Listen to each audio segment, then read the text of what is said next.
Hey everyone, welcome to the Derek Lake podcast.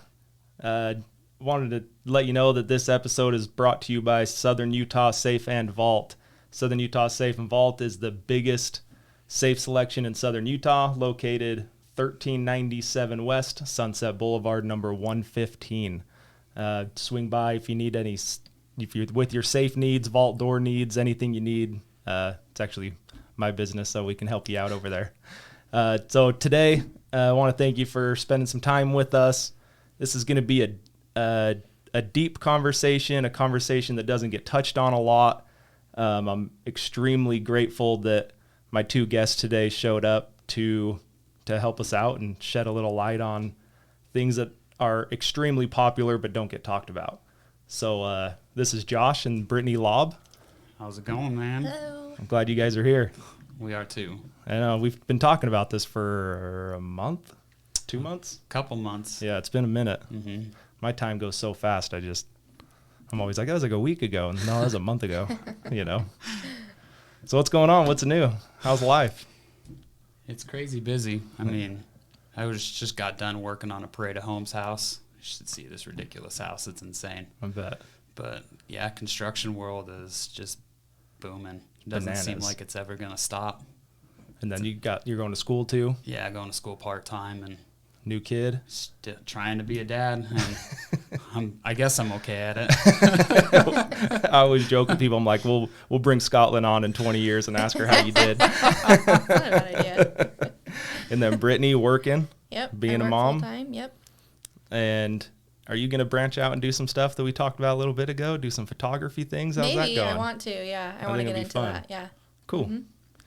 Well, I'll kind of let you guide, and then we'll get into it. Okay. I know you have a few topics that Josh wants to touch on. I'm really glad that Brittany came. I wanted her outlook, her, what she went through, her side of the story too on a few of these things. So thanks for coming. Mm-hmm. All right, Dale, I'll let you kind of. We could just start by how we met. Yeah. So we met in high school. I was a senior and she was a junior. And we actually met when our buddy Tyler was dating her. So Yeah. it's kind of a weird thing. That's when I met her too. Do you remember the first day that we met? Well, like officially met, not just in the hall. I came to your house to watch football or Yeah. something. Wow, that sounds.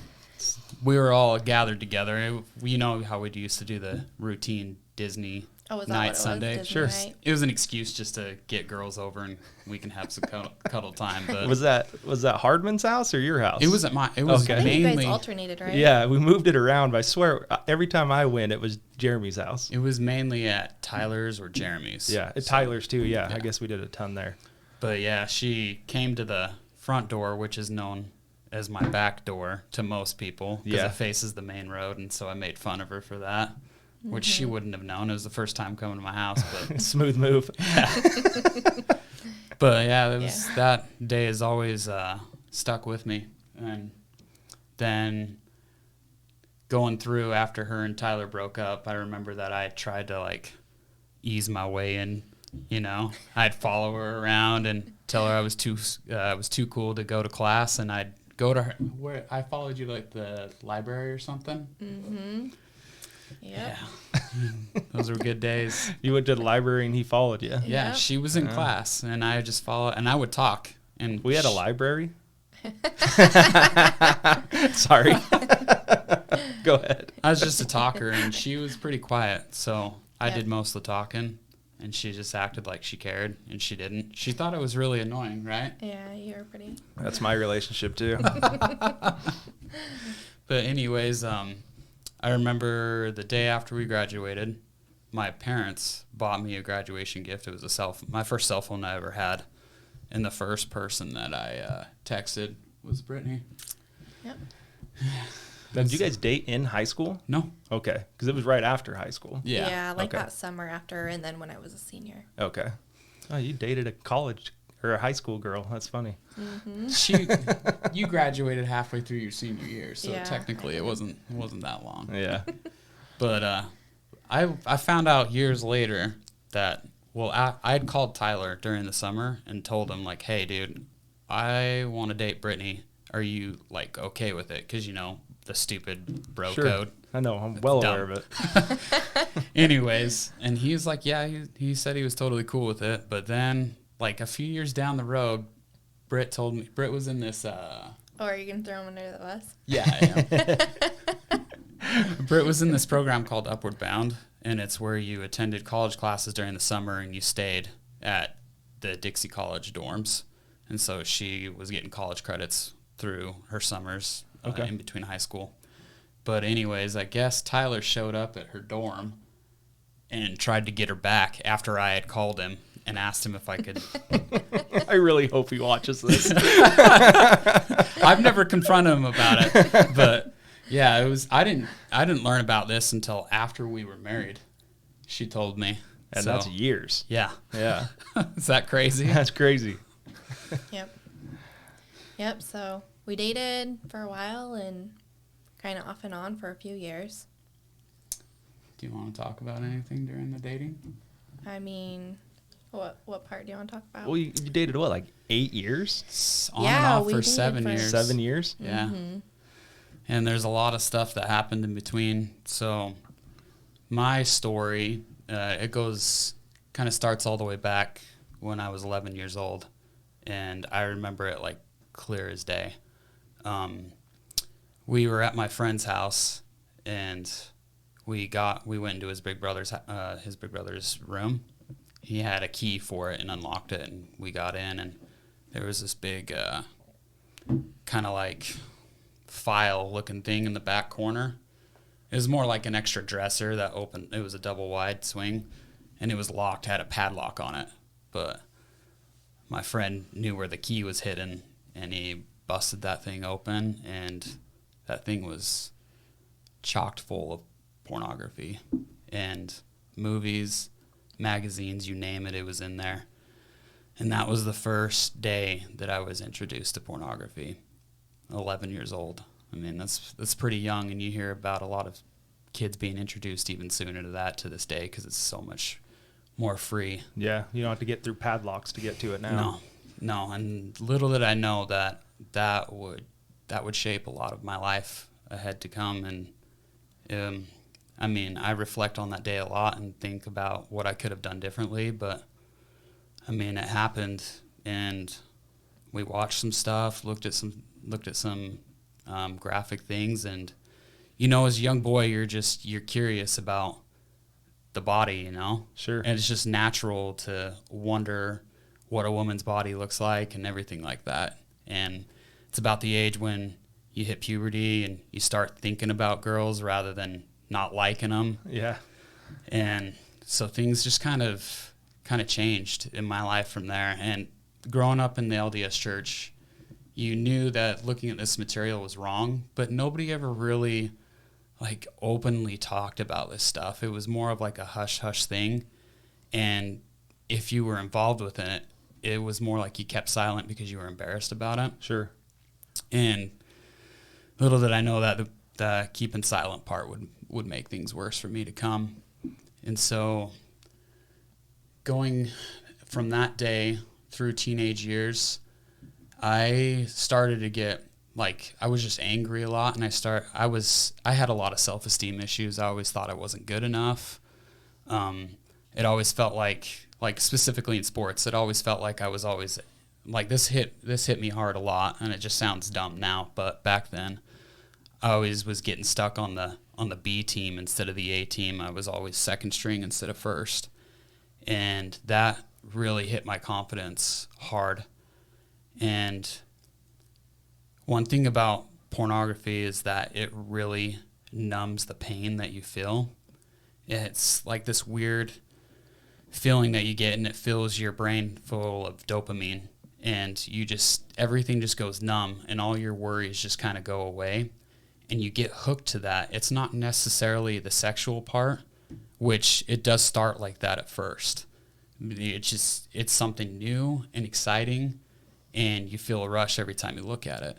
But as time goes on, it starts really melting your brain, and you use it as kind of like a drug. And that's what it's compared to, is that pornography, what it does to your brain, is comparable to what heroin does to your brain.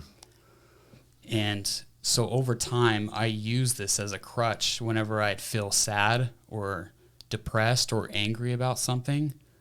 I would use pornography as something, like I would use it to get over things. And using that as an emotional dependency really it shaped the way I thought about women, and it just made me view women as more of a material, more of something that was for me. Like, I didn't look at them as a person. And that was hard to, like, really say anything about. And I remember talking to my bishop about it and not taking the sacrament and stuff and during church and everything, because I knew it was wrong. And so I'd go for a while, and I'd try as hard as I could with my own willpower to never look at it again. But of course, it wouldn't work. And as years went on, around 15 is when I started to. You remember the store in the mall called Sam's Goody? Do you remember that place? It was a record place. Yeah. It was. It mostly sold music. Sure. Yeah. But towards the back, that was kind of blocked off, they had a lot of pornography back there, like the adult section. Yeah, or something. it was like clear in the back, in the very corner. You couldn't really see it. I would go there, and I would steal those things. I would slide them in my pocket, and I'd walk out of the store, and I'd never get caught. And it was kind of like a high. And then I would view those things, and I'd feel really bad about it. I'd toss it out, but then I'd do it again the next week. And this went on for years. It went on for years. And then, so when me and Brittany met and started dating, how long was it before I told you that I had a problem? Do you remember? I don't remember. You don't remember? Mm-mm. It probably was a year into our relationship before I opened up to you about it. Mm-hmm. And this problem prevented me from, like, I had a mission call. It prevented me from going on a mission. And I repeatedly kept trying harder and harder and harder to stop. And it just become so ingrained in me that I could not escape. And as years went on, I actually started working in a place called Desert Labs. It's a pharmaceutical company. Yep. And there was a bunch of guys there that I worked with, and they really loved gambling. And they did a lot of sports gambling. They'd send somebody down to Mesquite during the day to go play sports bets before all the games started that night. And I wasn't old enough yet at that time, but, like, you know, I'm a sports freak. Yeah, I was just going to say, that's a hook for you. One thing you need to know is that just because you're a major sports freak and know all the stats and everything, Vegas knows more than you.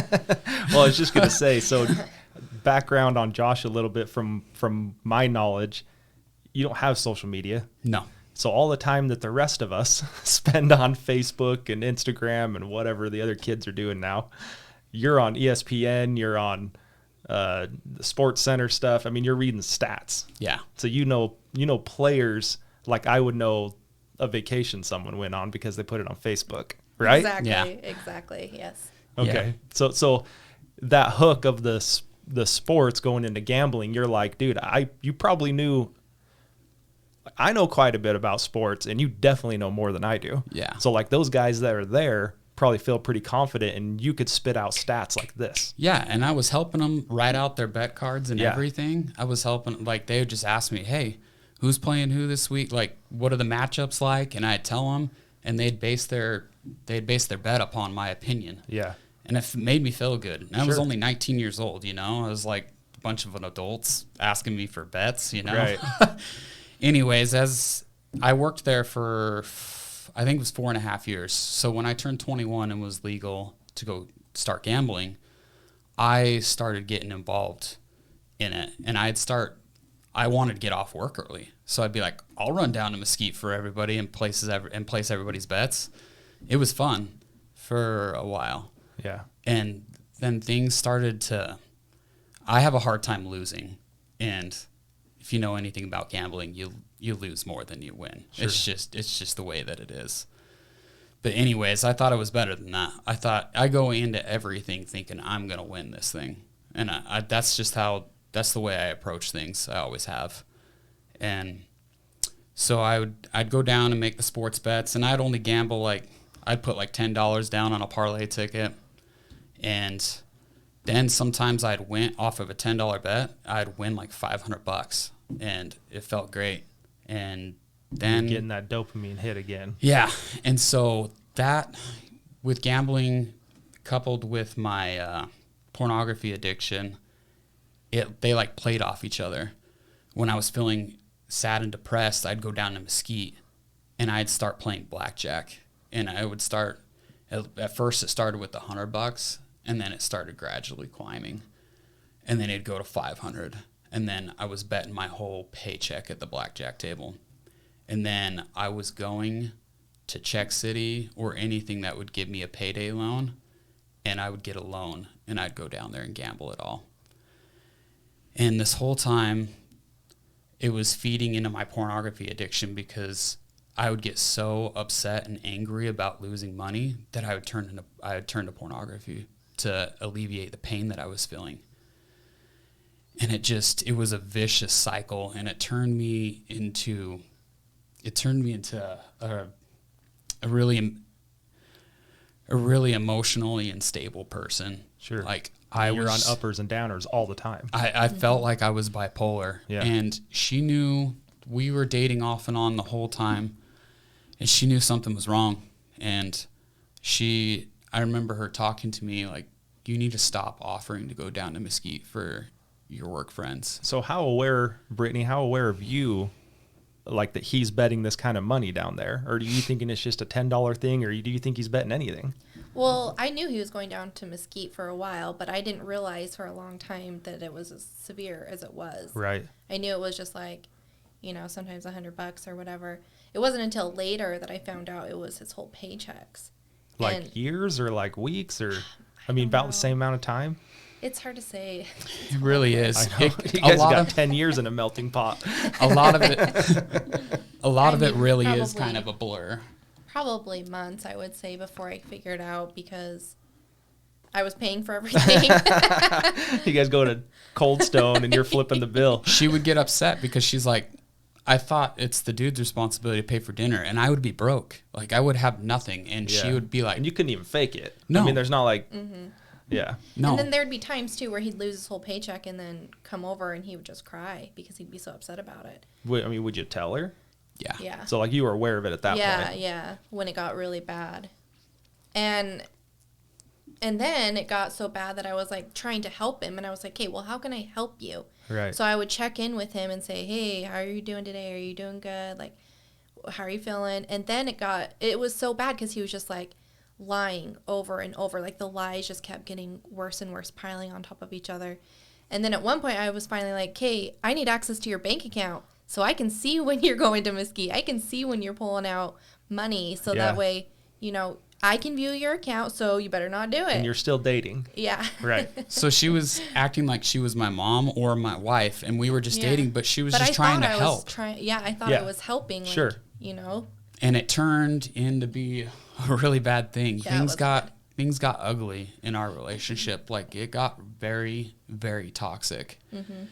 And we knew that we loved each other, but I was not good for her. And more specifically, I wasn't good for anybody. Yeah, you were just in a bad place. I was in a really bad, dark place, and I didn't know if I was ever going to climb out. Mm-hmm. And eventually, we broke up for a while.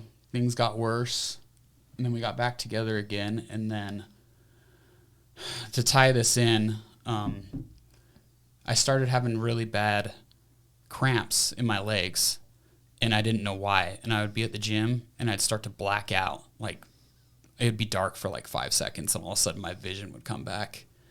And this would go on for a while, and my legs would lock up and turn into it was like rocks. Mm-hmm. And I'd start crying because it hurt. The Charlie horses would be so hard. Intense. Yeah. And she would help stretch me out. Sometimes it'd take an hour or more to get me out of it. Rub his muscles, and it would take. He's got a lot of muscles too. Stop, dude. So this went on for a while, and I eventually went into a doctor, and they thought, because I was having bad like bad stomach pain too, like really bad cramps. It and felt you, like... And you were 21 when this is 21 or 22? 22, almost 23. Yeah. And it felt like somebody was like wringing my insides out, like you would wring a towel out when it's soaked. And this went on for like 6 months, and they just said that it could be stomach ulcers. So I took those. I took medication for stomach ulcers it was like 3 months. Mm-hmm. And it wasn't doing a damn thing, like nothing. The pain was just getting worse. And so we were on our way to church one Sunday, and I had to pull over. I couldn't even drive because the pain was just so bad. Everything just locked up. And I he couldn't was even like move. pale, like paper white. Yeah. So Britt was like, something's wrong. We're going to the ER. And so she drove us to the ER, and we went in. And they said, and I described my symptoms, and they said, okay, we're going to do some scans on you and see what's going on. So they did some scans, and we waited for a little while. It felt like forever. It always does. Mm-hmm. And they came in, and they said, we see something like kind of a mass-looking thing that's inside your large intestine, and we need to do further testing. We need to do a colonoscopy to find out what it is. And so they made me stay overnight, and then the next day they did the colonoscopy, and the prep for that is awful, dude. That's what I hear. Awful. Anyways, they did all that, and we're waiting in the room. My family's with us, and in comes the doctor, and it was on my 23rd birthday, and he just like looked distraught. And I remember that I was watching the Bulls and the Celtics in the playoffs. The playoffs had just barely started. And he walks in, and how did he say it? Do you remember? Yeah, he was like, it's cancer. And I was like, whoa, no. Yeah, you don't You understand. can't say that. Like, we have done no testing. You need, like, to do some pathology or whatever to test it to make sure it's cancer. Like, I don't even want to hear that word. Yeah. Plus, he's 23, extremely healthy, works out every day. Mm-hmm. I mean, like, you would just think that you're not a candidate for that. Right. Yeah. Sure. I mean, I remember when you guys told me, I was like, what? I'm like, no way. Yeah. I don't even know how to describe the feeling I had. Like, I felt just numb. I just didn't even really look at the doctor. I just continued to watch the playoff game because I didn't want to believe what I had just heard. Yeah. So I was like, all right. And I just continued watching the game. And then he kind of stood there awkwardly. And then he said something to my parents, and then he walked out. Well, it was just your mom. It was just my mom. Yeah, only your mom was there, and she called your dad, and she was upset. Yeah. Anyways, and it turns out it was stage 3B colon cancer, and they said the tumor was so big that they didn't even know how I was still going to the bathroom. And when I'd go to the bathroom, I'd almost pass out trying to go because it was that hard to get it, you know. Anyways, Brittany, let me cut you off. I mean, what are you thinking? You've got a boyfriend of, 5 years now? Yeah. And everything you've been through. And, it's like from my side of it, being Josh's homie, right, since 7th grade? Yeah, I was going to say. 6th grade? I'm like, we may go back to elementary school, but you would have went to a different elementary school. So we didn't like grade. each other because we played ball against each other. Well, you were better than me, so I couldn't like you. That's how it works. But, I mean, we'd known each other for a long time. Yeah. And I knew, like, I didn't even know how bad the gambling thing was. But I knew that she was like sticking her nose, like how I viewed it is like she's sticking her nose in your finance. And I'm like, dude, you're dating, bro. You know? I remember. And I was like, I would not. And I mean, I've worked my whole life and I've had girls be like, maybe you should stop spending money. And I'm like, maybe you should mind your own business. Like maybe let me worry about my finances. Yeah. And so when I saw that going on in the moment, I was like, dude, you need to like address that. Yeah. Well, and I think it was kind of like that for a while. Like a lot of his friends didn't like me because I was. They all thought she was a control freak. Yeah. Sure. Yeah. And that's what I was getting at is like from all of our view, that's what we thought. Mm-hmm. And then I don't know, a couple years past where we're at in the story, I had talked to you and I was like, I owe you an apology because you were the rock through this whole thing and no one saw that. And not only that, like like, I wouldn't say I ever like really talked bad about you. Oh, come on, you can tell. I mean, I don't think I ever did. He never really talked bad about you, but he's just like, I was concerned. yeah, he was just like, if she's already controlling Well, you this outside- early Yeah. on, what is it going to be looking like? in, Right. you would think that. But yeah, so like, I felt bad because I was like, man, like I never said anything that I can remember, but I know that, for lack of better words, like you were getting shit on behind your back, and you're the one holding the whole thing up and being stable. Then he has cancer. I mean, like, how does that? What was going through your mind through all that? It was I mean, crazy. It was awful. Yeah. I mean, I knew I loved him, and so I wanted to be there for him and help him any way I could. So everything aside from the cancer and then this, it was a lot. Yeah. It was a lot. And you're like, we're just gonna fight. Yep. That's awesome. All right, dude, keep going.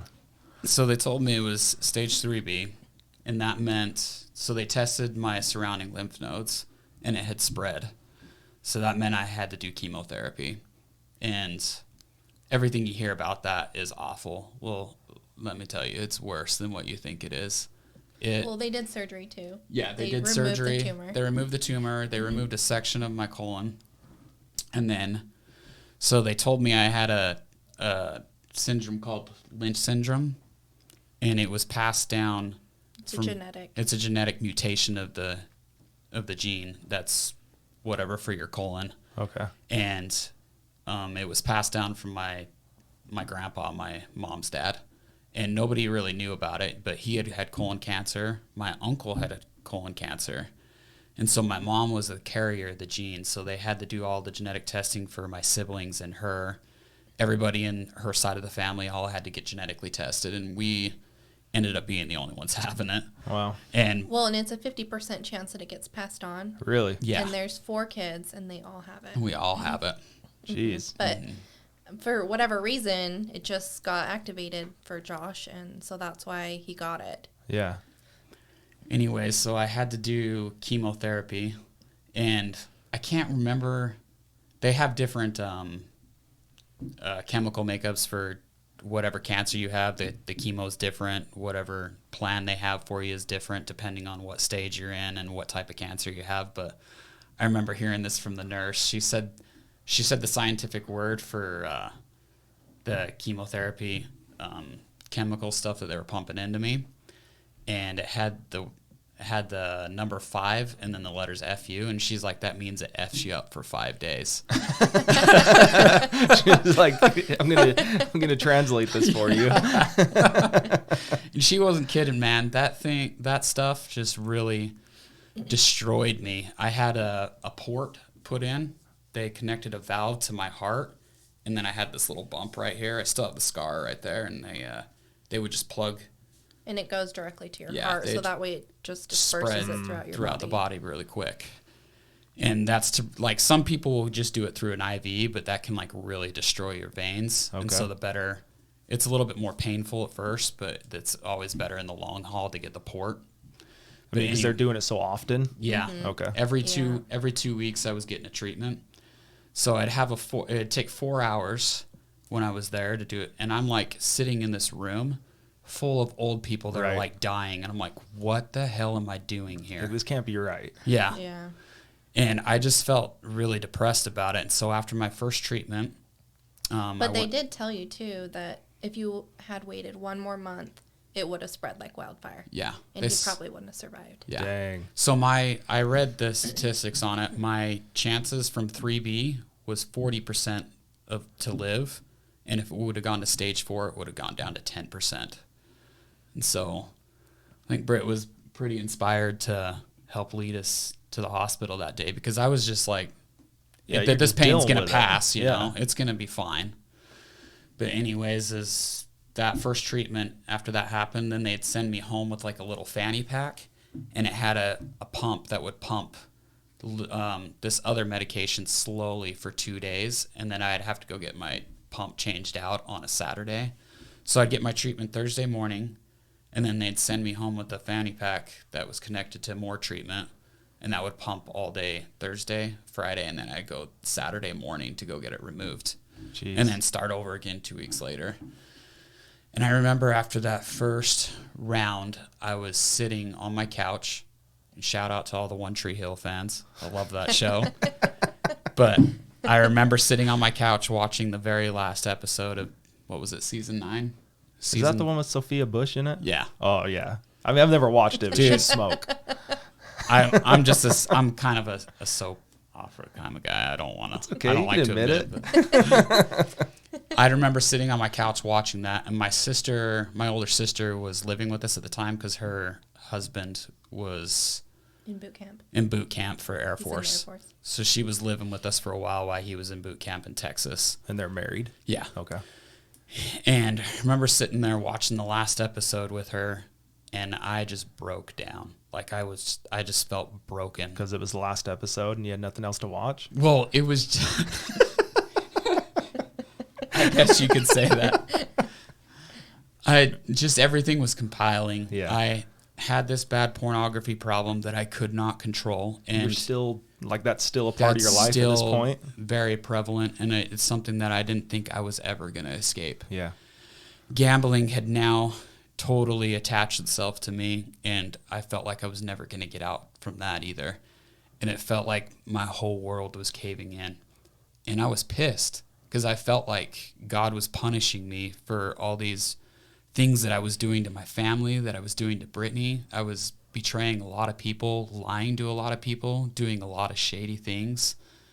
And I felt like God was just punching me in the face because of things that I was doing to people and that I needed to pay for it. And this is the way that it was going to be. And so the attitude that I had, rather than trying to fight this head on and trying to be strong about it and knowing that I could beat this and being able and asking for help, I kind of turned my back to everyone. And I just mentally shut down. While the treatments went on, I was beating cancer physically, but mentally and emotionally and spiritually, I was dying. I felt like I was better not living because I was inflicting so much pain on so many people, that especially the people that I loved the most, and I felt like I could never stop. And as things went on, gambling got really, really bad.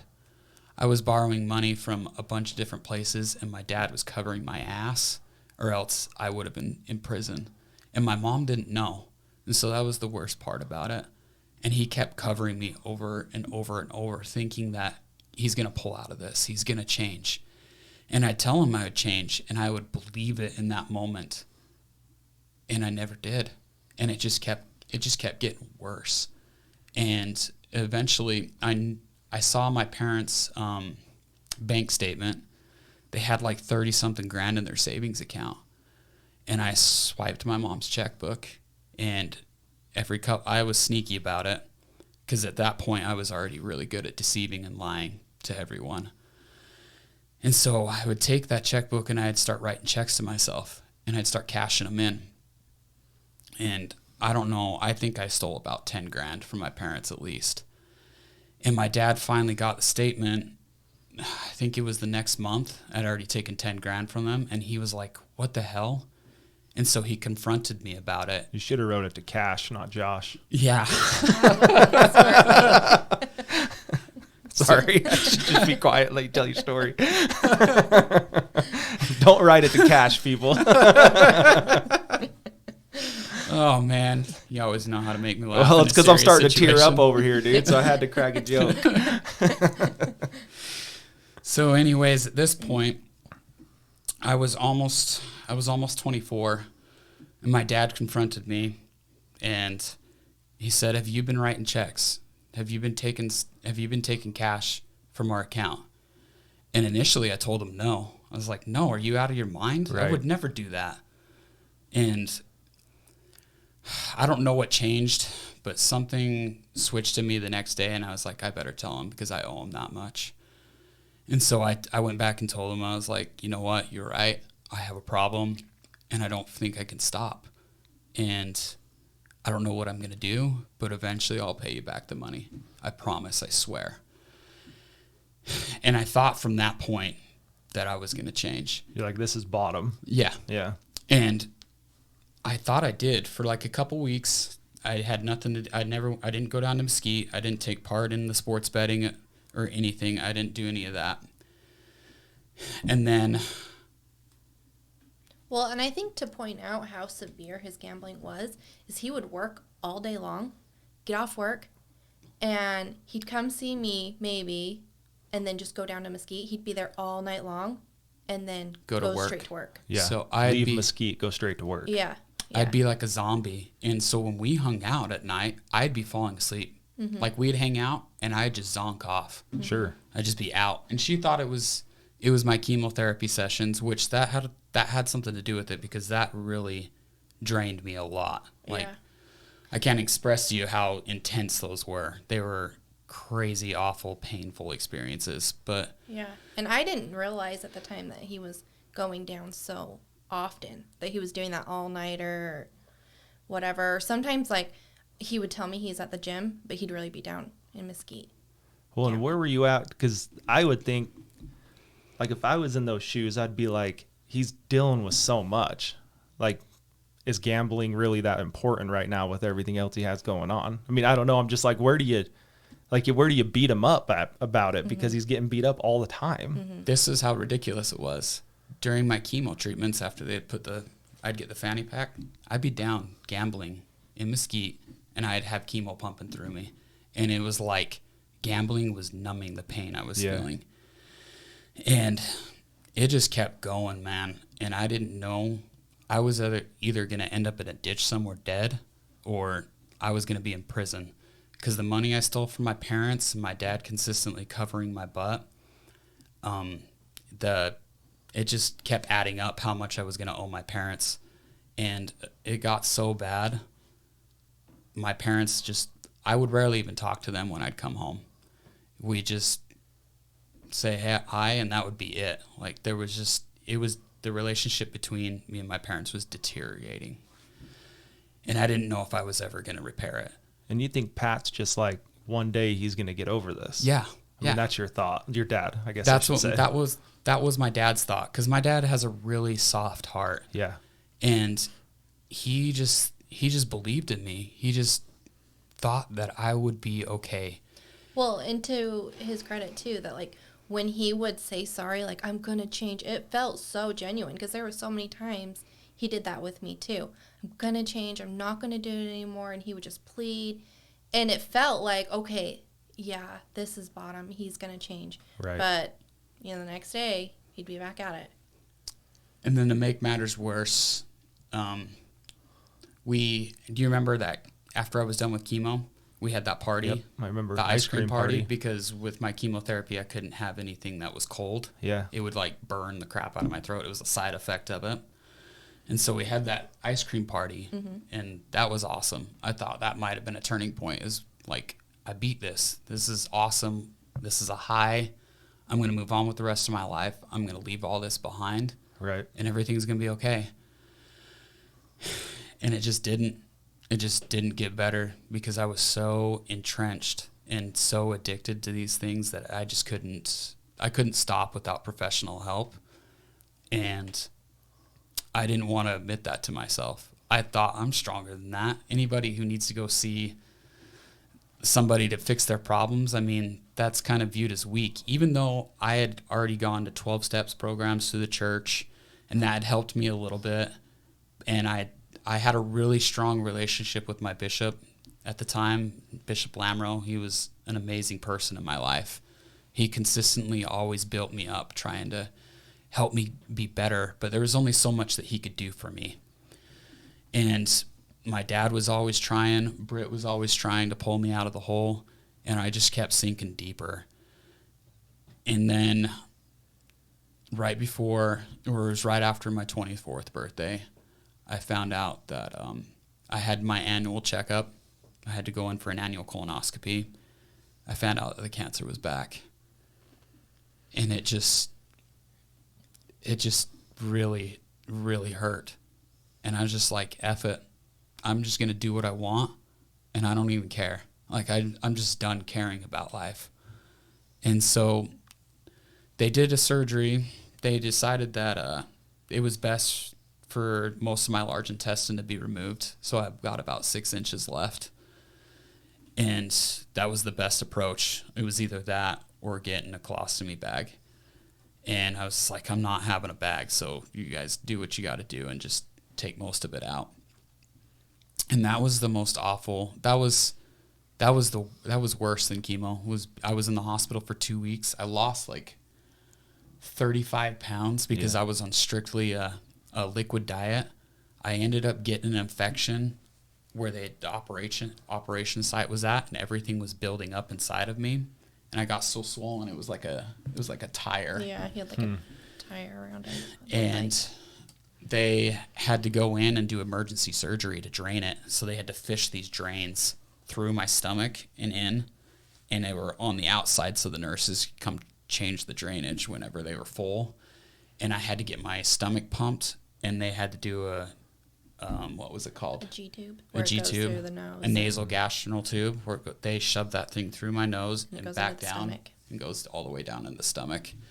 And I had that in there, and they were like vacuuming out everything for like 3 days. I had that in there for a total of 4, I think. Yeah. Something like that. So anyways, after I went through all that, I made it out, and things were funky with my body. I had to learn to adjust, but my mentality just never recovered. I was a broken man, and there was really, I didn't think there was any end to anything. Like, I thought everything was going to continue on the way that it was, and eventually where I end up in life is where I end up. I was so numb, I didn't even know what happiness was. I was so entrenched in pornography and gambling that it just ate up all my happiness. And it ended up ruining our relationship. We were actually engaged. Mm-hmm. And after I proposed to her, I knew, like, this isn't going to end well. It's just not, because I'm not emotionally stable enough to handle a marriage. But I'm going to do it anyways, because we had been dating for 7 years, and everybody's telling me it's either shit or get off the pot. Yeah, there was like so much pressure from everyone to get married or move on. And you're like, geez, man, I wish you would put that energy into something positive for me, because I got all this shit going on no one knows about. Yeah. Yeah. Anyways, we were engaged for, what was it? 3 or 4 months. Yeah. Yeah. And Britt knew it was time. She knew it was time to try to move on with the rest of her life. And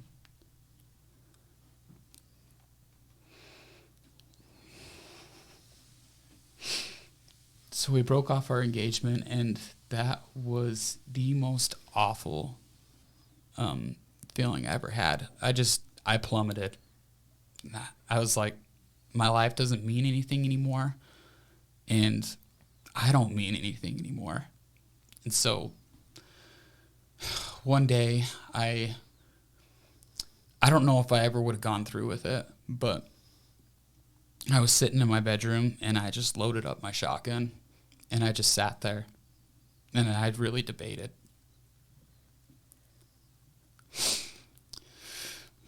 I always thought that people who committed suicide were weak, and now I finally was there, and I was feeling everything what those people go through, people who feel like that their just life just doesn't matter anymore. And I sat there and I really debated it, and I just started breaking down, and my dad walked in, and my shotgun's laying right there, and he just he freaked out. He didn't know what to do, so he called Bishop Lamro, because he knew that he could get through to me.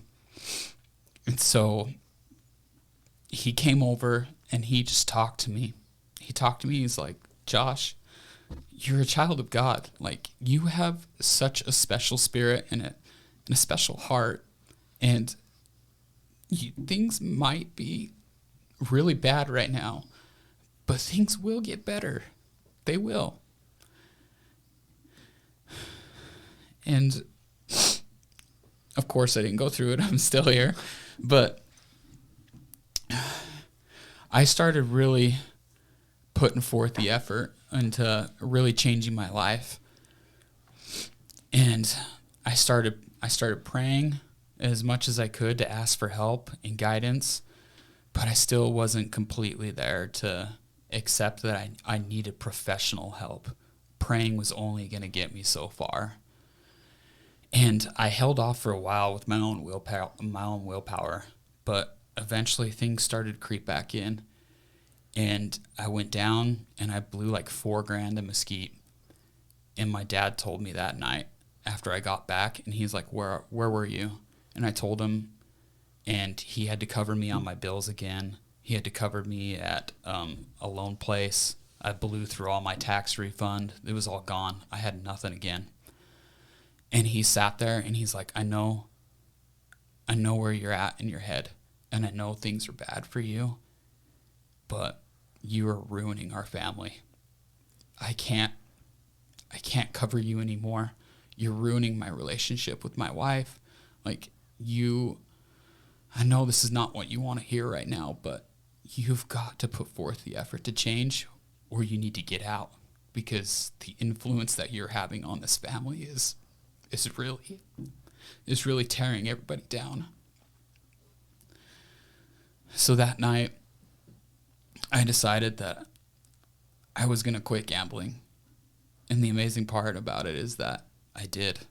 I put that behind me with a lot of prayer and a lot of effort, and I quit my job at Desert Labs. I no longer had the influence of those guys with me anymore. And then the pornography problem was a lot harder to kick because it had been with me ever since I was 11 years old. It was a part of me. I mean, as long as you could remember. It was over half my life. So things went on, and me and Britt went our separate ways. We dated other people. We tried to move on, and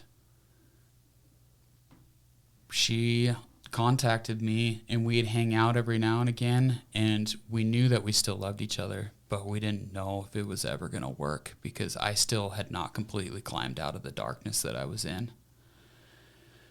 But somehow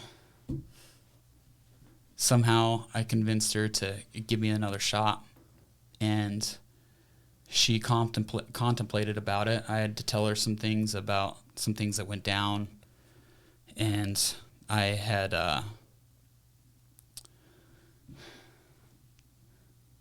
Are you okay? Yeah. While everything was kind of like during that gray period while we were broken up, I had gotten together with another girl, and I slept with her, and it was like a spur of the moment thing to try to heal the pain that I was going through. And it was something that I didn't want to tell Britt, but I told her because I knew that she deserved to know the truth before she decided that she wanted to give me another shot. I told her, and she really didn't have anything to say. I think she was just in shock, and she left my house, and she didn't call me, didn't talk to me. I think it was like for 2 weeks. You had anything to say? I mean, it was really hard. The whole thing was really hard. I mean, breaking off our engagement and then,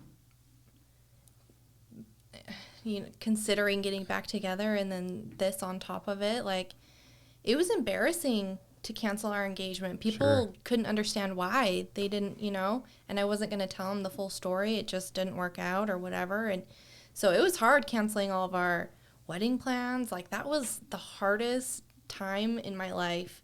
One of the hardest times in my life, because it was hard. Like, there was so much pressure from my family. Like, are you guys going to get married or what? And then we finally do get engaged, and then we have to cancel it all. Yeah, like, that was really hard. While you're carrying all this pressure and baggage and everything in the relationship. Yeah. So then considering getting back together with him was really hard, because there was a lot of flack that I received because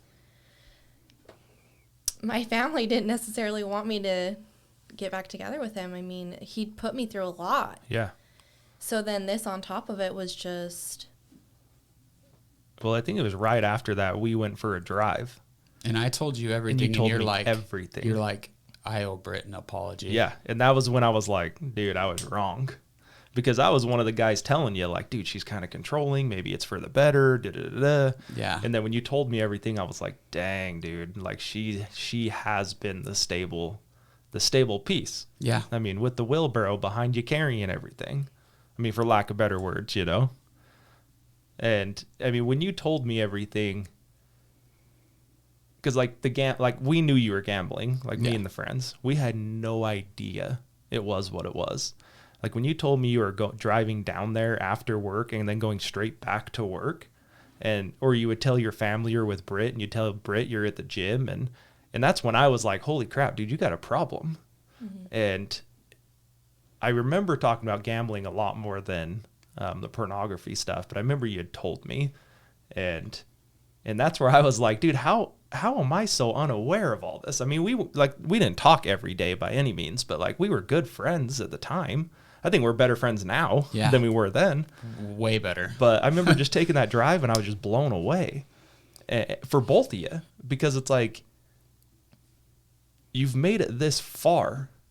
And it was almost like getting back together in the marriage thing. It's like, well, dude, like it's like you're on the last step. You've been through so much. And I wanted you guys back together at the time because I knew that she was good for you. Yeah. And I knew that like you were in his business with his bank account, and you were carrying through chemo. I mean, that ain't easy. And I was like, I hope she takes you back, dude. Like, I really do. I think if you're going to make it, period, and be positive in life, I think you had to have her. Yeah. And we had that conversation. She really kept me alive. I mean, she was a huge reason why I went to the hospital. She was a huge reason why I didn't commit suicide, because I wanted to be better and be able to prove to her that I could be one day the man that she knew I could be. Yeah. She'd always tell me that. She'd be like, you just got to make an effort to change, because I've seen the good side of you and I know that you can be a really good man. But I just didn't believe it, because I just felt like crap all the time. I'd wake up and look at myself in the mirror and I'd hate the person that I was looking at, but I didn't know how to change it. Yeah. So anyways, she ended up taking me back, and it was really risky. It was really risky. For her. Yes. Yeah, for me it was. And we ended up getting engaged, and I told myself, okay, I cut off the gambling. Now I need to cut off the pornography, because this, like, I got my shot again. I've got a second shot of the only woman I've ever loved. Like, I've never said that to anybody else. And she's given me another chance, and I really don't know why, and I know I don't deserve it. Well, and you couldn't be who you needed to be and who you needed to be for her unless that's out of your life. Yeah. And so I tried. I tried really hard. I went for, how long was our second engagement? Was it 3 months? Yeah, it was pretty short. So I went 2 months without looking at any pornography, and then the willpower just broke down. And I broke down, and I looked at some stuff, and I mean, everybody knows what that stuff is and what it consists of. And I mean, when it's just meshed into your brain for so long, it's really hard to break away from something you're so emotionally dependent on. And I remember I said, hey, we got to talk. And so we went to dinner that night at Pizza Factory. You remember that? Mm-hmm. And I just started crying. We were in the back booth, and I just started crying, and I was like, I slipped up, and I don't know what you want to do about it, but I know that I need to tell you. What do you want to do? Do you want to keep trying for this, or do you want to call things off? And she was just silent for a little while. She was just crying. And Britt's already been, I've known this for a long time. She's always been really self-conscious about her body. And I think a lot of women are. And so Sure. when they hear that their boyfriend or their spouse is viewing other women, they think that something's wrong with them. They ain't good enough. That there's, like, he's just not that into me. He's just more into something that he can see online. Like, what's wrong with me? Why am I not good enough? And that person never gets really talked about. The person that is inflicted a lot by it. People, when they talk about it, they usually talk about the person that's viewing it and what it does to their brain. Everybody kind of leaves out the other person involved. And that's kind of the reason why I wanted her here tonight. It really, really emotionally damaged her. All the years of hearing my sob story, saying that I'm going to change, I know I'm going to be better, and she kept getting hammered. Every time she trusted me, I'd spit on her. It just kept going on. And I know that she contemplated about breaking off the engagement again because she just sat there silent, and it felt like for forever. And she looked me straight in the eye, and she said, I love you, and I want to marry you. I believe in you, and you need to find a way to make this work. So I will give you another chance, but do not disappoint me. And so... Dropping the hammer, dude. I like it.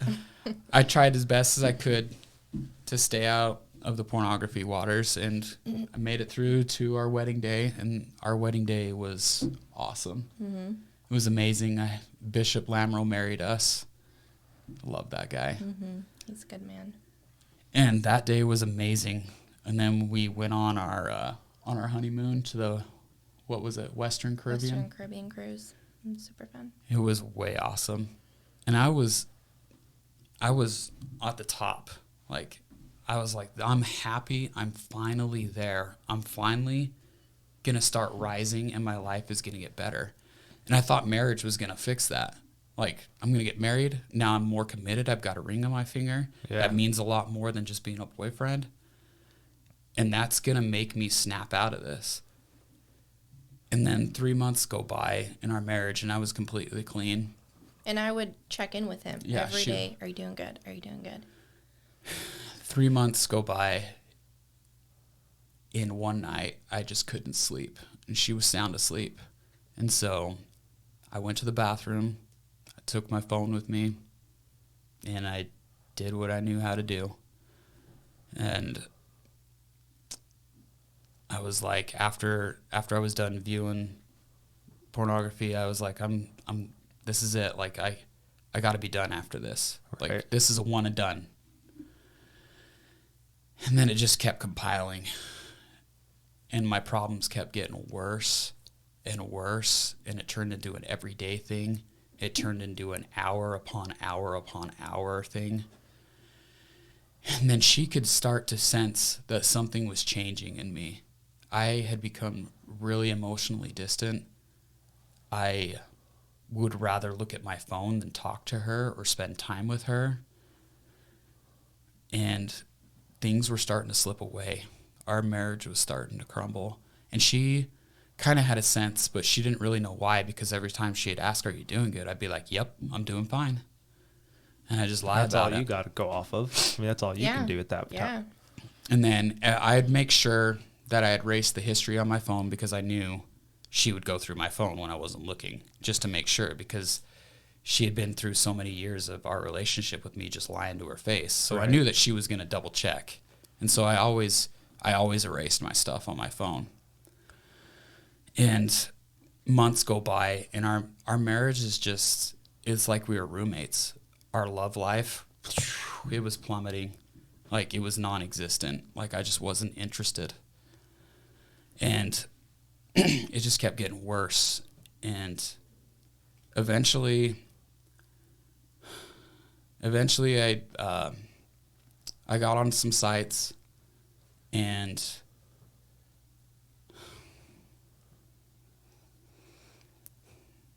I reached out to some women online, because they had come to that point to where I felt like I needed something else besides my wife.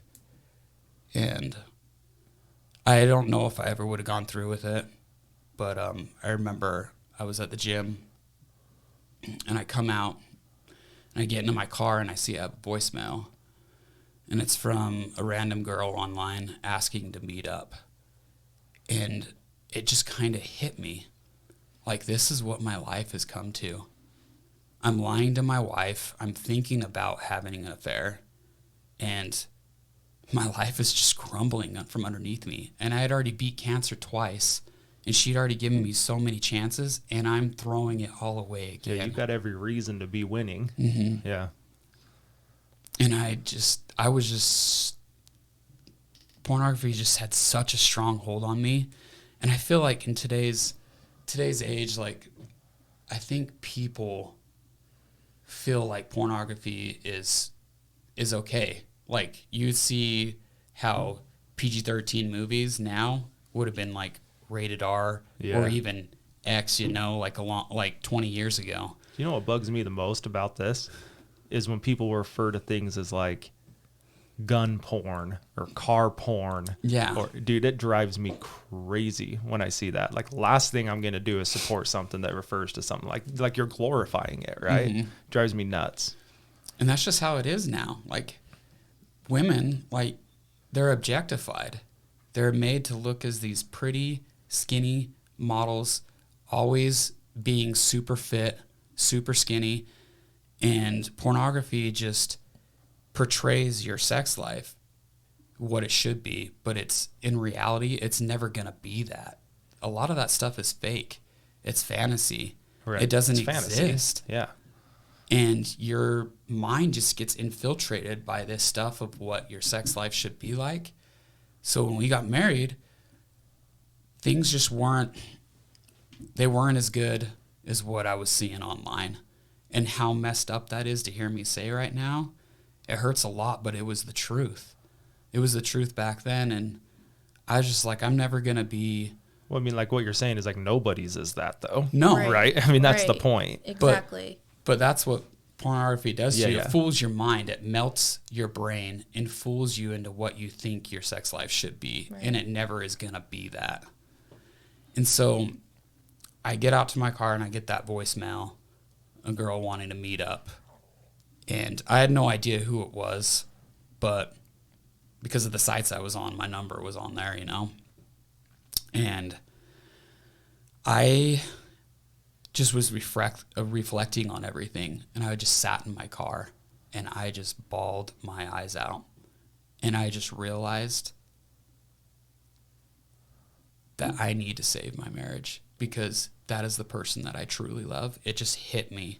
Like, I love Brittany, and I can't lose her. I can't do it. I can't go through it again.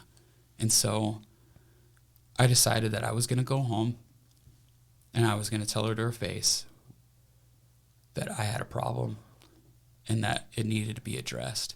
And so I went home and she asked me how my day was. And then I just kind of started crying and I told her, pornography is wreaking havoc on my life, and it's the reason why I've been such a cruddy husband to this point. And I feel like if I do not get professional help, our marriage it's not going to last. And she just started crying. And I remember we went into our bishop the next Sunday. We sat down with him and discussed him. It was when we lived at Mesa Falls, right? Mm-hmm. And we discussed with him what the plan should be. And going back in time a little bit, I had this friend that was he was addicted to pornography and a sex addict, and I had seen him through 12 steps, and we had bonded, we'd become friends. And he told me about this program called LifeStar, and it was a professional counseling place specifically geared towards pornography and sex addiction. And he told me, he's like, hey, they're expensive. They're like $90 a session, but like healing from this stuff, there's no price tag you can put on it. Sure. And I remember him telling me that like a couple years before. And so I kind of just like brushed it off. I was like, that's too much money. I won't have enough money to go gambling, Yeah. But anyways, and then my bishop, I can't remember his name, do you? Mm-mm. He said something about it. He's like, there's this program called LifeStar, and it just instantly hit me in his office. Like, I have to do this. And do you remember our first session going to LifeStar? Did you go with him? Yeah. So you're both there. Mm-hmm. Yeah, it's a program for both Like if you're single, obviously you just go by yourself. Sure. Yeah. But it's a program like for married couples. men and their spouses to attend. Mm-hmm. So the way it's set up is that you both go in together and you have a class together. And I think the first class, what was it? When we'd start out together, it was like half an hour and 40 or 45 minutes. Yeah. I think it was 45 minutes long. You start out together. You'd start going over, they'd start going over what pornography does to you, how it can ruin your marriage. And they'd start going over like a game plan of what this program's all about. We're going to help you guys be able to control your addiction, because one thing you need to understand about addiction is that it never goes away. You just have to find a way to defend yourself from it and start getting stronger so that when those temptations arise, that you're equipped enough to battle back and not just give in. So pornography is always going to be there for me. Those images are burned into my head and they're never going to leave. But I have a choice to make when a thought comes into my head. And the more I choose not to give in, the stronger I become. But to understand that that addiction will never go away can only make you stronger, because you know you need to always be on the defense for it. And so they help you start building up like a defense mechanism and it was like kind of like a college class. Mm-hmm. We had a big there old was workbooks, and yeah. we had homework. Really? We had homework we had to do together and then separately. And classes went on and we'd start out together, and then we'd separate. The women would all go in a classroom with, was it Jeff Ford or Jeff Stewart? Do you remember? I'm bad with names. And then I'd go off with a guy named John Worlton, and he still works there. Amazing man. And we'd have our separate classes, and it would be kind of like, like Alcoholics Anonymous, like what you see on TV. You kind of go around, you kind of tell your story to introduce yourself, and then you just, as you got to know each other week by week, then you'd start addressing what you did through the week, when your temptations arose, what you did to battle back, or if you gave in, for how long and how many times. Like that would be like a full admittance in the group. And it was really tough at first, but it was really healing to be able to be surrounded by people that were going through the same thing you were, and that they knew what the feelings you were having inside, because they had them themselves. But pornography is such a strong desire once it's entrenched in your life that it is so hard to get rid of. And I saw these really, really good men in this class. They were losing their families. Their wives were done. They had one foot out the door. And these men were just broken. Yeah. And it was really tough to see. A lot of men had full-blown families. Me and Britt hadn't had any kids yet at that point, so that made things a little bit easier, because once kids get involved, things get a lot messier. Sure. And so all these men were, they were losing their families because their wives just couldn't trust them anymore. It just becomes so emotionally damaging to them. They just didn't think they could stick around any longer for them to try to fix their lives. And it was really hard to see. And it was a really big wake-up call for me. Like, I had an opportunity right here, right now, to fix my life before we have kids, so that once we introduce kids into our marriage, that mess is under control. And I really honestly didn't know if Britt was going to stick with me through it, but I knew that I needed to go through it anyways. Yeah, I was going to say, regardless if Brittany's there or not, you still had to fix that part of your life. Yeah. And there were things that she didn't know about, in that going through my first counseling session with them, the counselors, they had this little program that they called, well, not a program, it was like a step in the recovery process, and it was called a disclosure. And it's where you kind of write like a paper, like you're in college, about from day one when your addiction started up to current day. Everything that you have done that needed to be in that paper. And my counselor would review the paper. He would like constant revision, like take this out, or be more specific about this. And it was just, how long did that go on? It was like... That was like near the end of... It was like several weeks. It was even months later, I think. This program had no time limit. There's no end. There's no end to it because some guys had been in there for 3 years. Huh. Yeah, 3. There was another guy that had been there for 4 or 5, something like that. So recovering from pornography addiction is a lot like recovering from drug addiction. Yeah, it's not a 90-day thing and you're no, good. It is a lifelong battle that you always have to be prepared to fight when those temptations come. So anyways, going through this program, we were there for almost 2 years. It was pretty close to 2 years. Mm-hmm. And we did disclosure it was before the end. It was like at the year mark, I think. Yeah, it was quite a while. Maybe it was before then, but it was several months. So they had you write this. Did they have you do anything, or? No. I mean, I was just curious. When we split off into our separate groups, so like the women would, work on trauma that we've been through, trying to get through those. Like we would go through the things that we've been through too, so that we would help each other and. Kind of a little bit of support and. Yeah. So there was like a little bit of a separate program for women, and to learn that it just like taught us like it's not your fault basically, and why men get addicted to it, and just helping us to get through our feelings and stuff. It was a really tough process to go through because they kind of so how I was talking about our love life compared to pornography. They taught us that when pornography is so entrenched in your brain, nothing can live up to it. There's not one single thing that can live up to it. And so they taught us, I can't remember what cities they used, but I'll use this in comparison. It was like having a nightlife at St. George or having a nightlife in Vegas. Yeah. And Vegas was pornography, and St. George was the love life with your wife or spouse or whatever. And they're like, this is going to be tough for that to sit with you for a while, but it's going to be like that for a while. Yeah. As you repair your relationship, your sex life is probably not going to touch that level for a really long time until you have separated yourself and with a certain amount of time, however long it takes your brain to heal from all the damage you've done to it. Your sex life is never going to live up to that, and you're just going to have to be okay with it.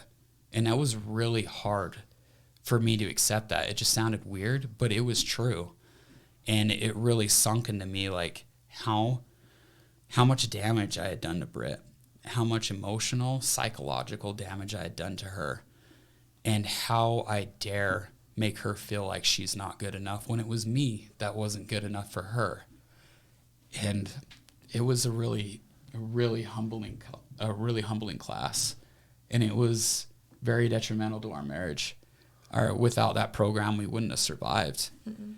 And as it got closer to disclosure, so those things that I disclosed before with you just barely is that like contacting other women online, and you didn't know about that? I didn't know about any of that. Mm-mm. No. So even when you came home and said, "Hey, I have some problems," yeah. I just said pornography. It's destroying me, and I need help. And so we had learned in the second session, I believe, about disclosure. And they said, if you have anything to disclose to your wife that she doesn't know about, raise your hand. I think pretty much everybody rose their hand. And it was like a scary silence in the room. I would imagine. And so they had the women leave the room. And then each counselor went and talked to everyone. And I was like, what's going on? He's like, I know that she's going to pry, and she's going to really try to pry hard to figure out what she doesn't know about you. But this is a critical point in this class, that you need to prepare a disclosure statement about everything from your starting point when you're first introduced to pornography and everything up until now. And even the stuff that she does know, include all that, like a complete biography of your addiction. And he's like, it's going to be hard to keep that from her, but you need to keep that from her because she needs to be emotionally ready to handle what she's going to hear. because if you drop the bomb on her right now, she's gonna shut down. Interesting. Because, I mean, I would think like that. I think if I was in Brittany's shoes, that would tear me up not knowing what I don't know. Oh, Oh, it it did. did. But that's what I mean. Like, I would almost think that would be worse. But Oh, it was. Well, I mean, it felt like it at the time. well, because like your imagination can go exactly. crazy at that point. Yeah, I was thinking the worst. Sure. Worst of the worst. And we would get in major arguments, and I was like, I need to know. I spent a lot of nights on the couch. Well, and it almost gave you like, not an excuse, but like it gave you a reason of like, hey, I can't tell you this is part of the process. Yeah. It was for me. Which you probably didn't. You were like, bullshit. Yeah. Yeah. But looking back at it, though, I was not ready Sure. to hear. Like, if he had told me, like, the counselor was 100%, I would have left I'm him. out. And so that was hard for me too, but it was help prepare me to be able to look her in the eye and tell these things and not leave anything out, because there was things that I had repressed.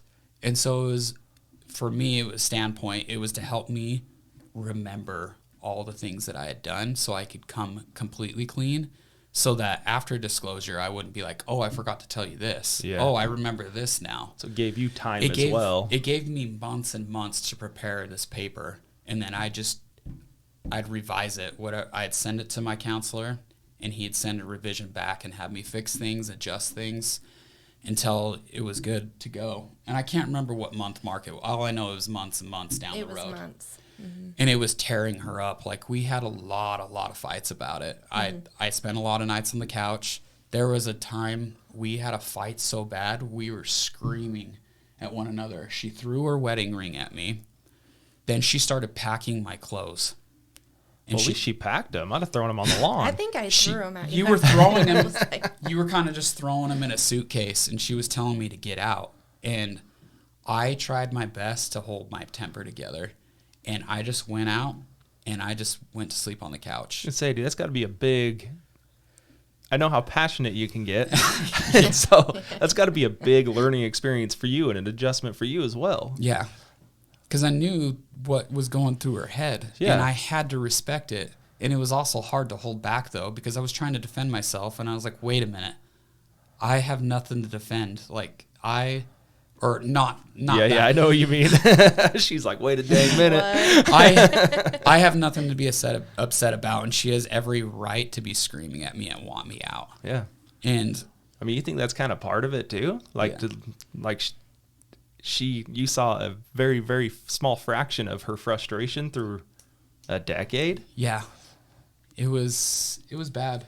The first couple years of our marriage, like, it was just rough. it was really rough. But disclosure statement came, and we met with our counselor, just me and her and the counselor in his room. And I remember reading it, and I was just shaking, and I had sweat just pouring off. I remember calling my dad before, because I had told him everything. And he was kind of like, he was just there to listen and just confide. Like, he would just comfort me. You know, he's like, you got to do this. This is what they want you to do, so you better just do it. And whatever happens, happens. And I called him before, and I was like, she might leave me, so can I come live at home? Yeah. And he's like, yeah, the bed will be waiting for you. And so I walk in, and we go through this. I start reading the timeline down. I start reading this whole report, and it was awful. It felt like my whole world was just closing in on me. I felt so heavy. I felt out of breath. I felt like everything was collapsing. And I felt so embarrassed as I was reflecting on everything I had done. I felt so ashamed. But I knew that it needed to be out there in the open for her to hear, and her to make her own decision whether she wanted to stay or go. And is it just you two at this time? With a counselor. With a counselor, okay. Yeah, you have to have a meeting. Yeah, I didn't know if you were like still like a group setting. I was like, No. good, garbage. Yeah. Anyways, I'm going through it, and I was just shaking and sweating, and I felt like I was going to throw up. And so I excused myself halfway through, and I was like, I got to go to the bathroom. And I just went to the bathroom, and I just cried. And I just prayed. I was like, please just help me get through the rest of this. Please help her to have an understanding heart, but help me understand if she wants to go. I mean, up to halfway through, did you know about most of that though? She knew about most of it, but there were things in there that she did not know about. Just from the story so far, it seems like some of that stuff was kind of towards the end, and you're probably crapping bricks thinking, dude, once I get to this point, that's the pinnacle. Yeah. Okay. Yeah. And so, yeah, you're just building up and building up as you're going through the whole thing. It just keeps getting worse. And so I get to the end of it. We make it all the way through. And the rest was just kind of a blur. After that, I was just so exhausted. And I'm sure that she was just... How did you feel after hearing all of that? Well, I had like months and months to think the worst of the Yeah, worst, you know? So sitting here listening, it was a lot, and it was emotional, and it was really hard to listen to. But yeah, it was kind of a blur afterwards because I was like, it was so emotional. But I just had so many worse things in my head. So, I mean, were you almost like, okay, that's not as bad as I thought? Almost, yeah. Yeah. I mean, I don't really want to say that. Yeah, you don't want to downplay what happened. Exactly. For sure. A lot of the things still really hurt, but I thought for sure he had an affair, and that's what I was waiting for. Yeah. So coming out of it, I was like, oh, he didn't. So I almost wonder if that's like part of it, though. Like we were saying, like it battles you and puts you through all this stuff. But like you're saying, that's like preparation to actually hear what happened. I think that's part of it, is preparing your mind. It's interesting. I mean, that's just an interesting part of it. I wouldn't have thought that. Like I said, I thought it would be like, hey, you just got to get this out in the open, dude, and we'll figure out how to deal with it. That's what I thought, too, because like my first instinct was like, I've got so much to admit, I better just do it. Yeah. And the counselor was like, no, dude. It's like, I'm telling you, you ain't ready. She ain't ready. Yeah. You'll destroy her. She will not survive. Yeah. So it ended up being a really good thing for us. But after that disclosure, we walked out. And we were in separate cars. They told us to bring separate cars just in case, you know. So she don't have to drop you off at your dad's house. Yeah, so we don't have to ride together or anywhere after. Yeah.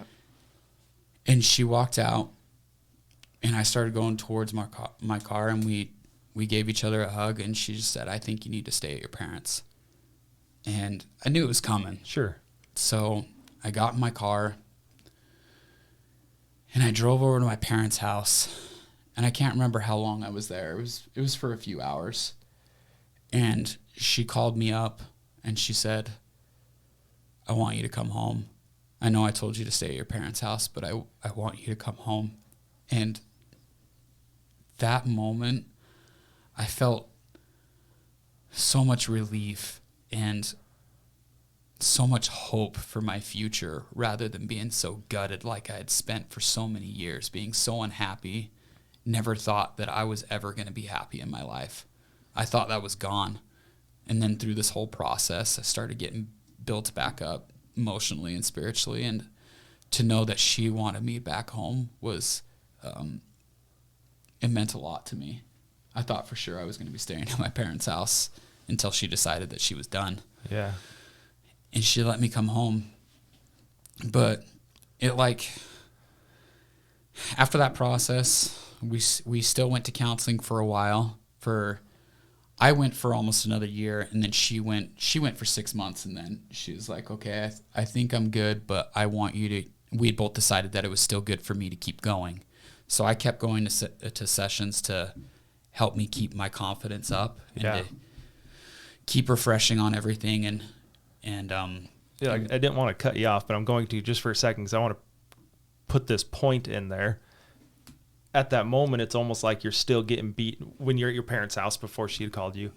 Like you're still getting beat down and the world's still on your shoulders and you're still like, this sucks. And then it seems like a constant that I'm pulling out of all of this is like a self-confidence for you. Yeah. And having her call you and say, hey, I want you to come home. That relief that you felt, I'm just trying to put it in words. Like that built you back up. It probably put you in that position. Like, you probably needed to go to your parents' house and have that little reflection. Brittany probably needed to have reflection. Mm-hmm. And then building back that confidence for you and for you. I mean, Brittany's going through a lot through all of this as well. Yeah. But I don't know. Maybe I shouldn't have cut you off because I had it in good. words and then I didn't really explain that very well. But to process it all. Too. yeah, just to put that confidence back in you that, like, okay, well, she does want me to come back home. I can work on all of this. I can do everything. Yeah. Sorry. Anyway, keep going. So one thing I forgot to mention during the whole program at LifeStar is that they had one rule that you needed to follow by at all times, that if you slipped up, that you needed to report that slip within 24 hours to your wife. Okay. And it ended up being a really humbling experience to be able to do that, because at first I was like, I had the mindset, I'm going to go through this program and I'm not going to slip once. Yeah. I'm going to be that dude that comes out on top that never has a problem again. And I was quickly humbled. It was just so entrenched in my life. There was no way that was going to happen. That was unrealistic expectations. And it seemed to happen like I would slip like almost once a week for a while. But it used to be every day that I would look at that material. And so it started to get better throughout time. And then 1 week turned into 2 weeks. And then 2 weeks turned into, I'd view it once a month and have to tell her. And then it turned into 3 months I'd slip. And then towards the end, I had about, before I quit counseling, I was about 3 months from the end, and I had been clean for 6 months, and I had slipped again. And that was really hard for me to admit to her that I'd gone 6 months. We were at a good place.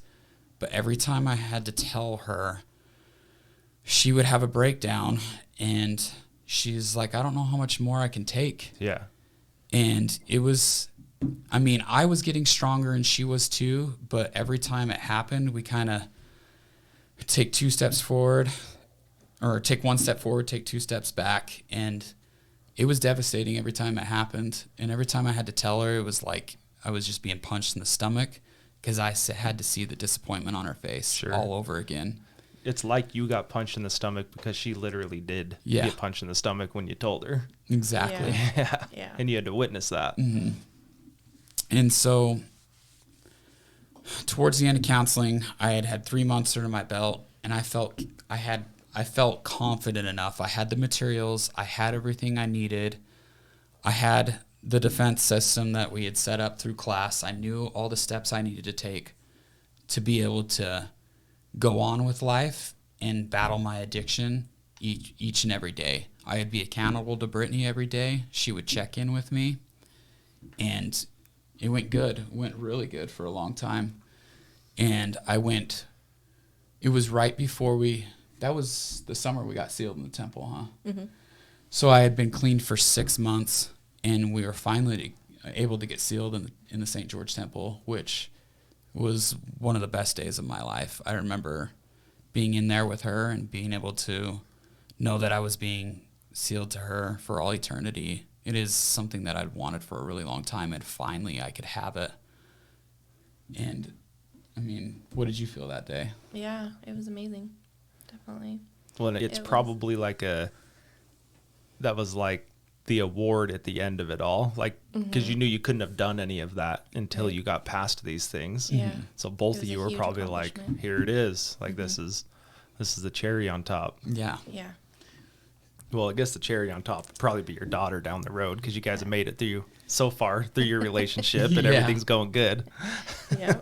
Yeah. So I had went 1 full year. So 6 months up to we got sealed in the temple, and then another 6 months. And then I slipped again.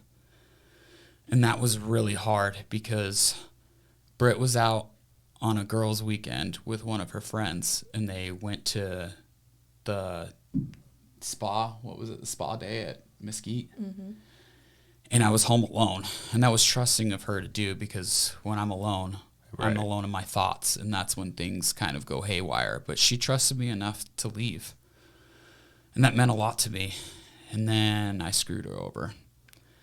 I slipped while she was gone, and then I had to tell her when she got back into town. And she just kind of had a breakdown. She kind of just said, I feel like I'm your mom and your babysitter rather than your wife.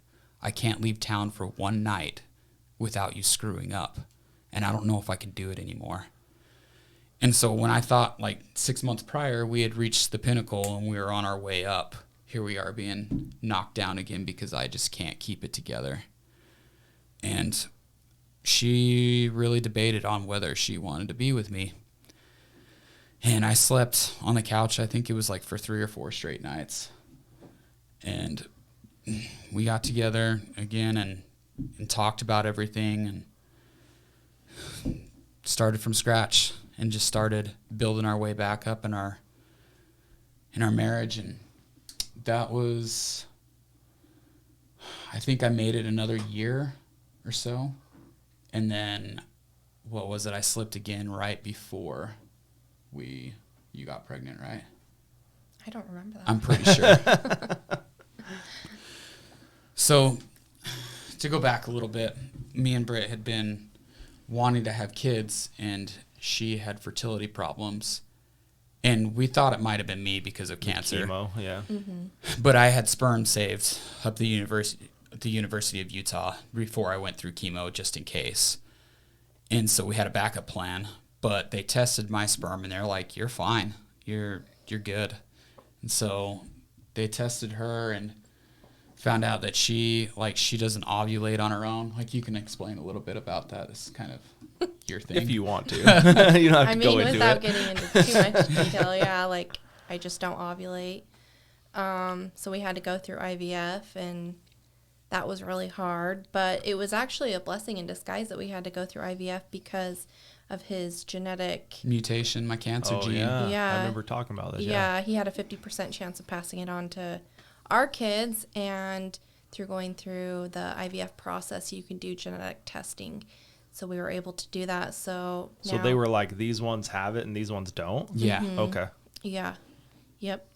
So we were able to implant an embryo that didn't have that mutation, which is now our daughter, Scotland. And yeah, so she doesn't ever have to worry about getting cancer. So Or that one. Yeah. Yeah. So Yeah. go back That one, that's not passed on to her. Yep. Yeah. Yeah, that Lynch syndrome. So go back a little bit when Britt had to do all to get prepared for IVF. There's a lot that goes into it. Mm-hmm. She has to do all the hormone shots, which is really, I had to give them, which was kind of like, oh, I don't know about needles. Like, You're stronger than me, bro. Dude, I hate needles. So I had to I could not give them to myself, though. There's no way. Doesn't she have a sister or something? Her sister had to do IVF, and she gave herself the shots. Yeah, I couldn't do that. I couldn't.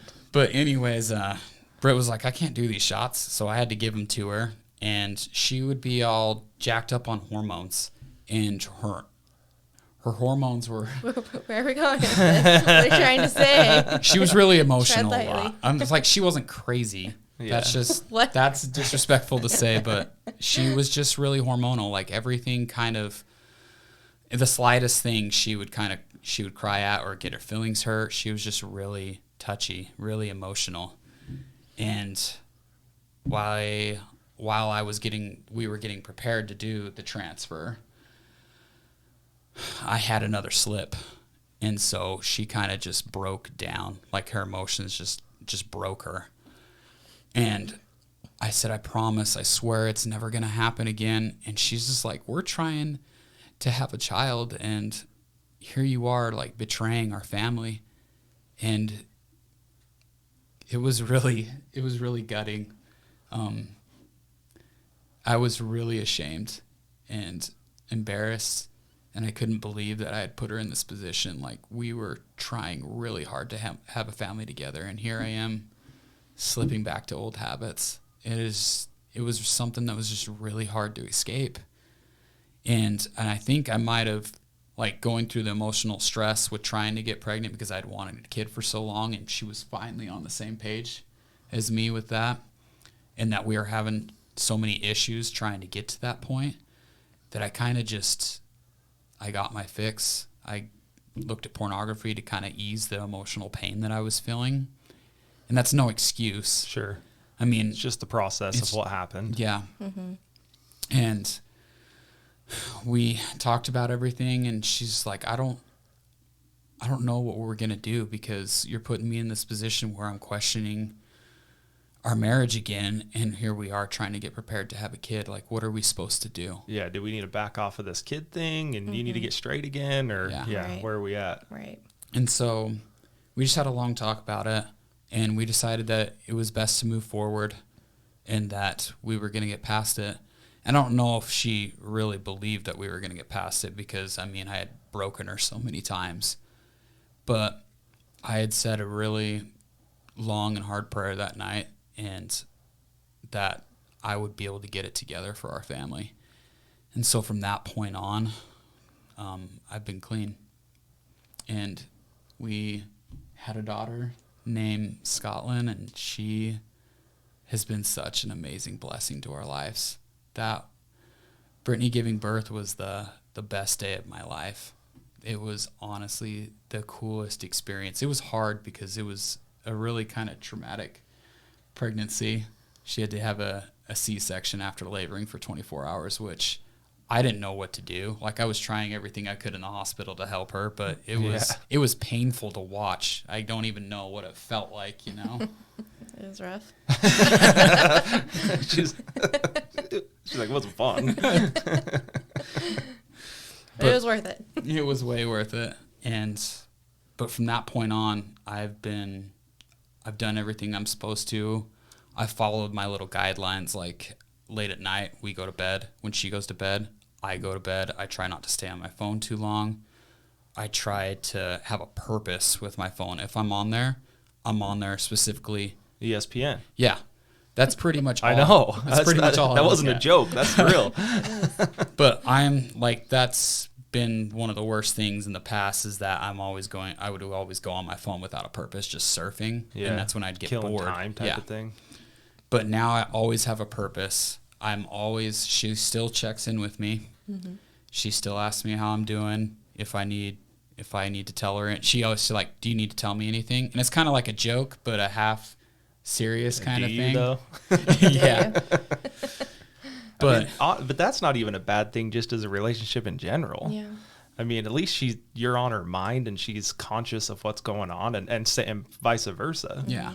I mean, that because of that, it's probably brought you guys closer together in your relationship, because you have that communication that I would assume most couples probably don't have that are our age. Yeah. Yeah. We still have our issues, but Sure, but we are really good communicators for the most part.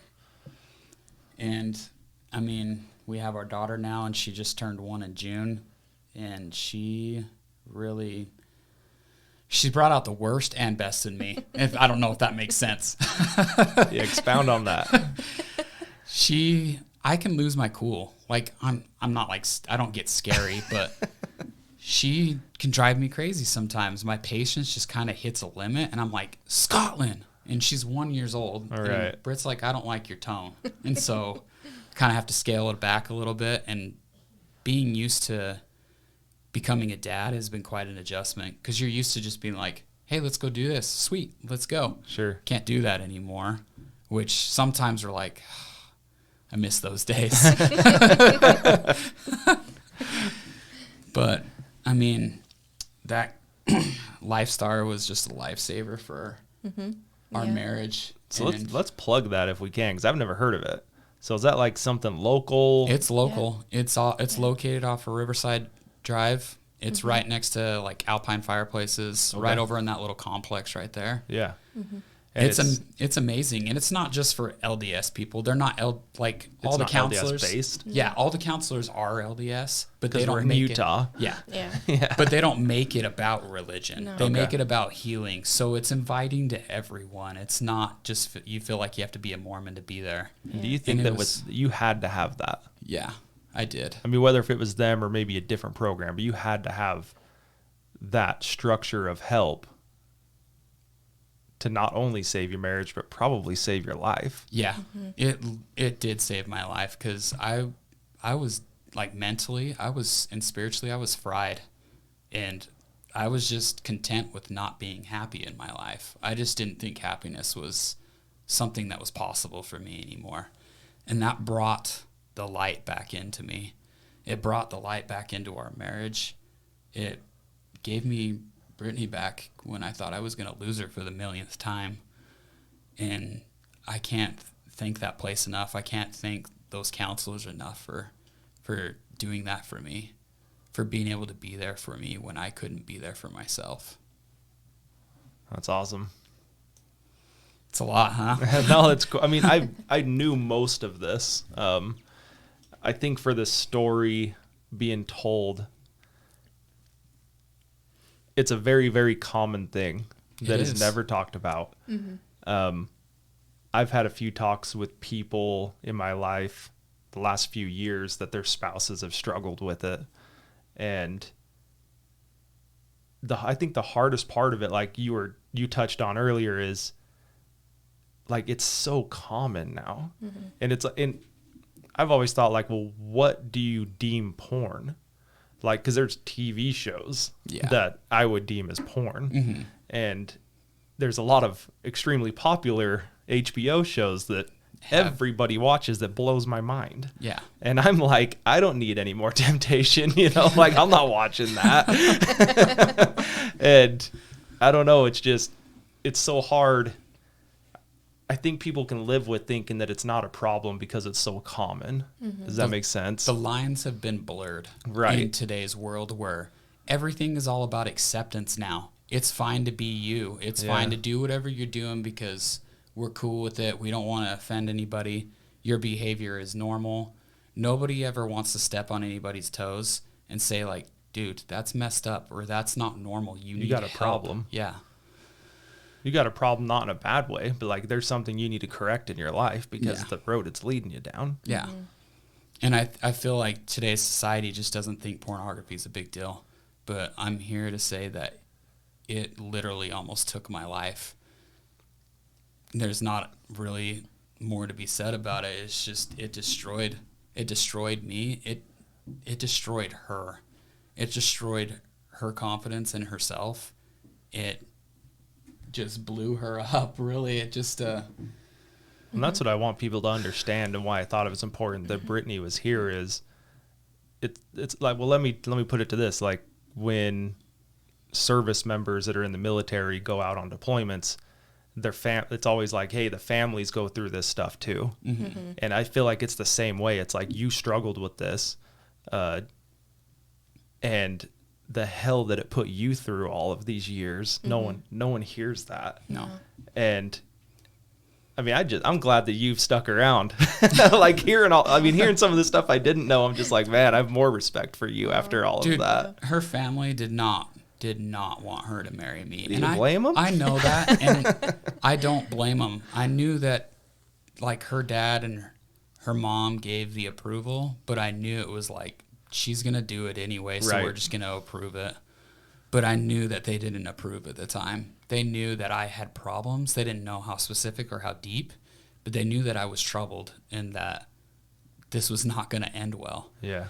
And advice to anybody, if they have problems like this when they're dating, that they're this deep, like, probably best to not stick around. This is not the norm to be able to make it through that.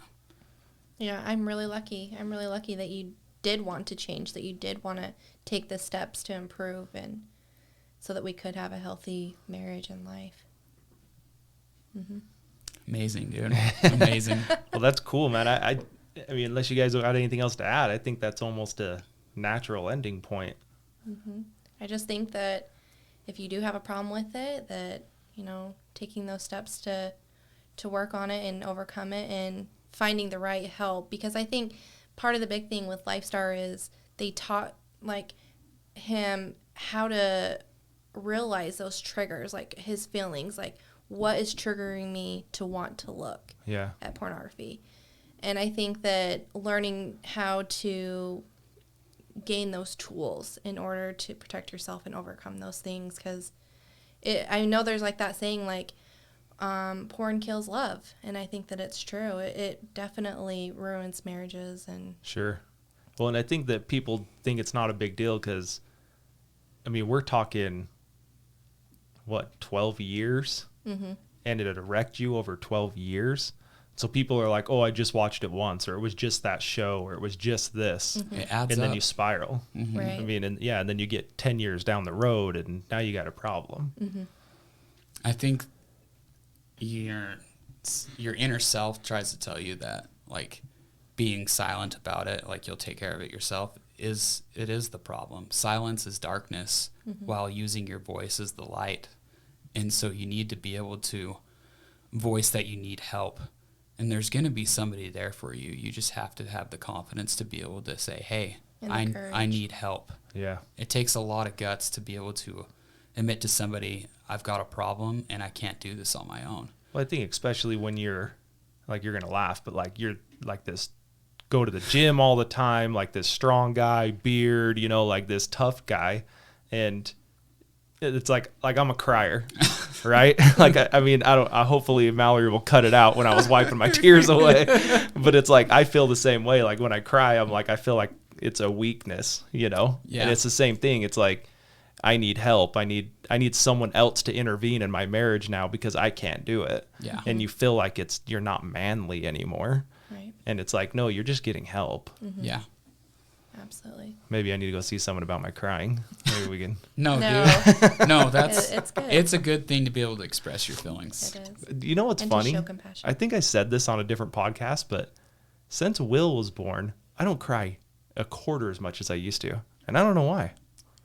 Like when he was born, I was like, I'm definitely going to cry because I'm going to cry at everything. Yeah. And so like we're sitting there and I'm like just waiting for the waterworks to get turned on, and like at no point in time did I cry. And like we got done, got up in the room. Like she had Will at 2 a.m. or whatever it was. So it was the next day, right? And so we went and slept in the room for 4 hours, 5 hours. And then like it hit me when we were going up to the room. I was like, I never cried. Like, that's weird. And then like even since then, maybe it's because I'm just so sleep deprived. I don't know, but you're exhausted. yeah, it's like something just switched in me. Like I've probably cried on the podcast in the last, I think this is episode 13 or 14. I've cried probably more here than I do at home, just hearing stuff. And I don't know what it is. It's weird, man. 'Cause my dad was a crier. My brothers are all criers, and I'm usually triggered off of them. Yeah. So like you kind of started getting a little teared up emotional, and then mine just went whoo, and there was no stopping it at that point. Luckily we have multiple camera angles, so hopefully you couldn't see it. I'm a huge crier too. It's nothing to be ashamed No, of. it's not. It's a good thing. Well, anyway, guys, I really appreciate you coming. I really, really, really appreciate your story. I know it was something that took courage to come in and talk about it, and just to open your personal life up. I mean, we've got billions and billions of listeners, so that's probably a hard thing to come in and do, right? Yeah.